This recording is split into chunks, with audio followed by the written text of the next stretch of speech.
Pues bien, ¿a quién tenemos por aquí hoy? A Álvaro Padrón. Nos va a contar una historia extraordinaria, como saben. ¿Por qué? Porque en un momento de su vida, que nos dirá ahora, fue un caminar o no caminar, o se acabó la vida deportiva, o simplemente se acabó la vida. Estamos hablando de alguien que ha llegado a lo más alto del bodyboard, coger olas con bodyboard, que lo tenemos aquí detrás, con buoys, como conocemos. Y él nos va a contar esa historia extraordinaria y qué se siente. ¿Qué ocurrió en ese 2016, fatídico 2016 o no? Sí, bueno, el año empezó raro, ¿vale? El año empezó raro porque no me sentía, no me sentía, sino sentía que se había acabado un ciclo. Yo llevaba con una marca 20 años y notaba que no sé, que algo me decía que tenía que cambiar de aire, ¿vale? Se acababa el ciclo, tenía que aceptarlo. Me dolió bastante el dejar una marca y nada, pues me fui a ese campeonato sin marca, ¿vale? Tenía, su, tenía los buggies hechos con mi forma, con mi prototipo, mi nombre, etcétera, pero no estaba por esa marca. Entonces ya como que ya entraba con un pie raro, ¿no? Dentro de la competición. Pues cuando nos acercamos allá a Lanzarote, las condiciones del mar eran bastante fuertes, recuerdo. El día anterior y el día de la competición, el primer día, pues se hace el check-in de todos los competidores y nos reúnen. Y se ven, eran las 9 de la mañana, 9 menos cuarto, por ahí, me acuerdo perfectamente. Entonces decidieron, pues, la marea estaba bastante baja y que con fuerza hay que tener mucho cuidado porque el fondo está ahí mismo. Entonces, pues nada, pues no decidieron que había que empezar la competición porque al día siguiente no habían olas. En ese momento yo miré, me acuerdo perfectamente que miré al director técnico de la competición y le dije, controlo el tema por todos mis estudios, etcétera, y mañana va a estar igual, ¿sabes? No hay que correr tanto. Y ellos se apresuraron bastante. Bueno, en todo esto pues me tocó la primera manga, la primera del campeonato. El primero en entrar al agua era yo, junto con otros tres participantes, me acuerdo.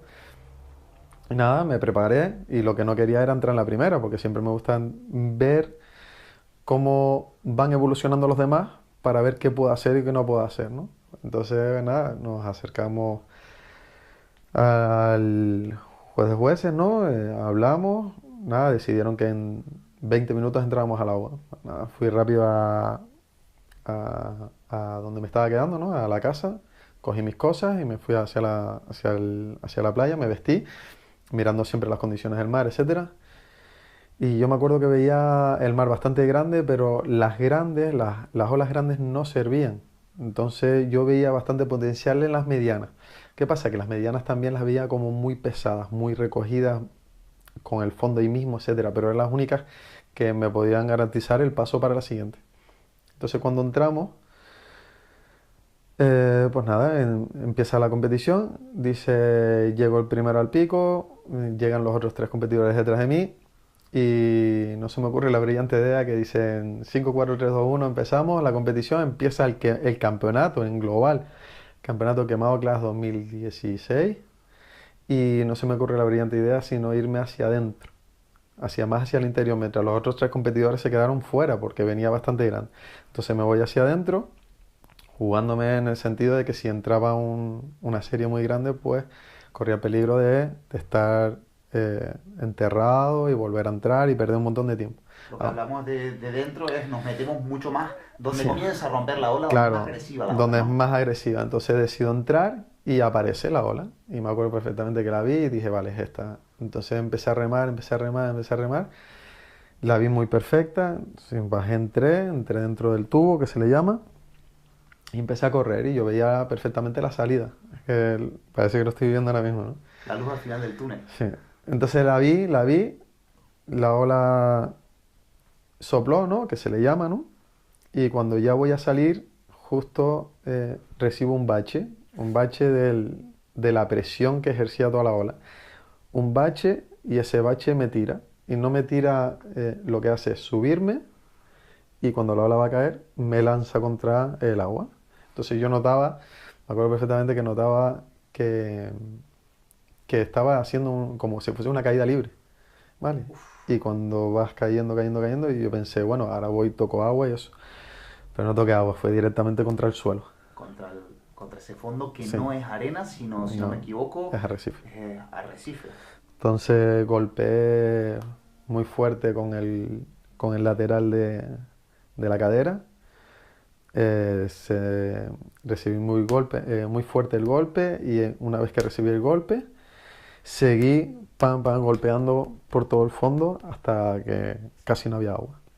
Entonces lo único que pude coger es el buggy, abrazarlo y quedarme flotando.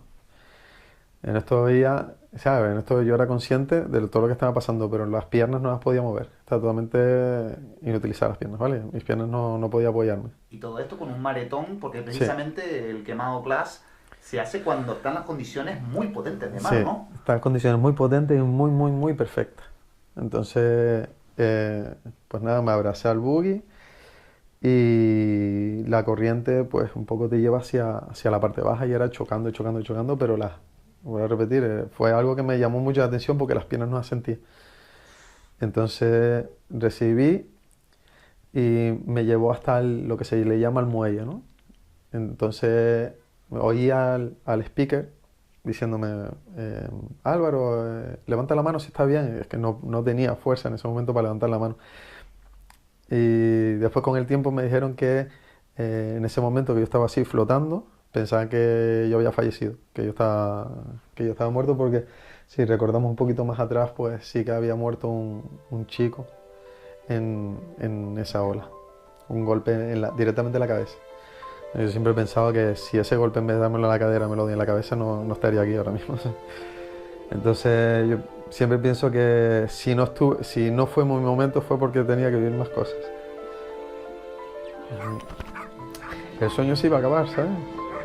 Y no me lo creía. Entonces me sacaron, ya era, el dolor era insoportable. Nada, me subieron con la moto, no recuerdo nada, lo único que veía como que la gente me estaba ayudando, pero no sabía lo que estaba pasando porque no podía levantar la cabeza. Entonces cuando me hicieron las pruebas en el hospital me vieron como un desplazamiento total de la cadera, o sea que la cadera estaba totalmente virada, que era el dolor, toda la pelvis fracturada, así estallada como si cuando estallas un cristal que se quebraja todo. Sí, uno de los anillos de la pelvis partido y el coxis partido. Pues llegaron a ponerme todo bien y estuve bien, estuve a mediados de diciembre. O sea, bien, en el sentido que ya me podía tirar, podía entrar al agua y al día siguiente podía volver a entrar al agua y al día siguiente podía entrar al agua.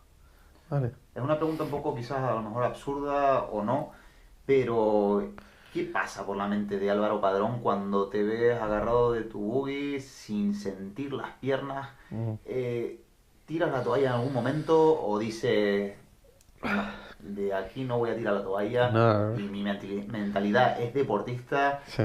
y no voy a Nada, creer un poco en, bueno, lo veo muy complicado como médico en sí, o lo que te decían, o lo que trasladan los médicos traumatólogos y demás? sí. ¿Qué pasa por la cabeza? Nada. Aquí, si algo me ha enseñado la vida es que no está bien, no te puedes rendir. Vamos a ver, el accidente siempre está ahí. Pasa que uno no sabe cuándo te va a llegar. Siempre esperas que no te llegue. Pero quien el riesgo siempre está ahí, entonces te puede tocar. Y me tocó. Estamos dentro de esa tómbola, Sí. están los Y, numeritos y bueno, sí, esperemos que no salgan, ¿no? te tocó, me tocó en su momento y logré salir bien de todo esto y se quedó ahí. Costó, la verdad que costó mucho, tío.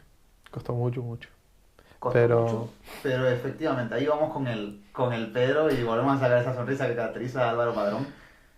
Porque no te quedaste con unas muletas, no te quedaste con una silla de ruedas, no te quedaste en una cama, no. pudiste escoger a tu hijo, puedes escoger a tu hijo, estás súper fuerte ahora.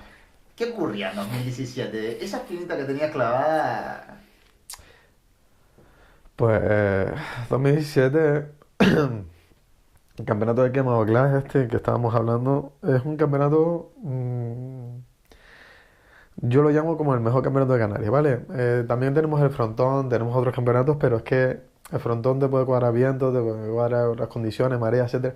Pero el campeonato del quemado se hace con unas condiciones muy, muy, muy perfectas, ¿no?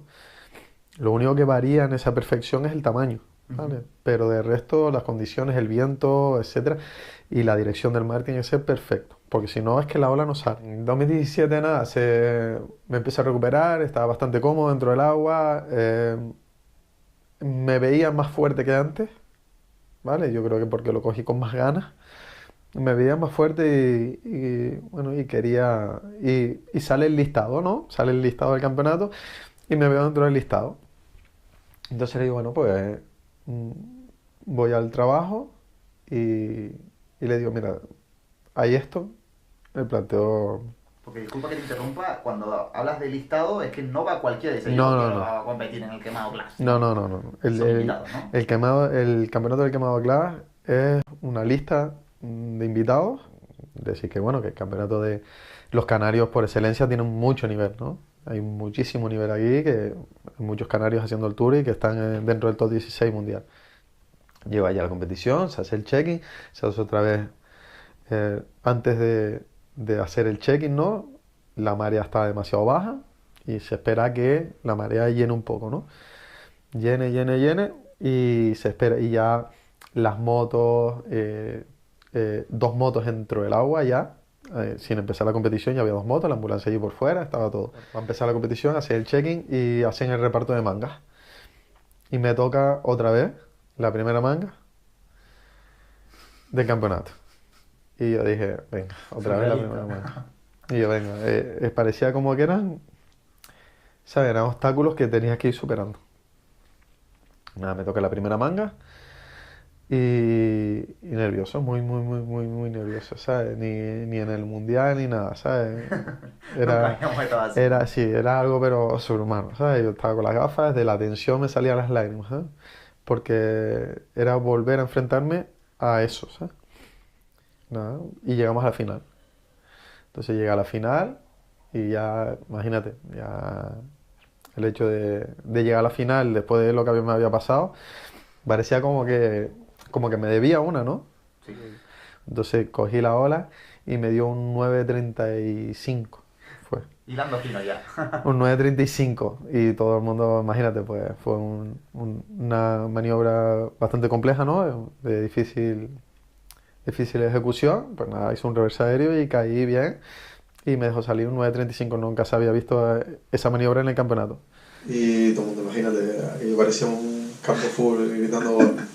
Entonces todo el mundo chillando, etcétera. Y ahí fue cuando yo dije, hostia, pues no te puedo ganar. ¿Qué nos recomendarías a todos? ¿Qué dirías? Pues mira, me quedaría con esto, Vale, yo diría que siempre que amen una cosa que la sigan practicando, ¿sabes? Que si tarde o temprano se tiene que acabar, que por lo menos se acabe haciendo lo que a ti te gusta. Que luchen por lo que quieren y por lo que creen y que sigan para adelante, ¿sabes? Que esto es, en esta vida estamos aquí de paso y hay que aprovecharlo.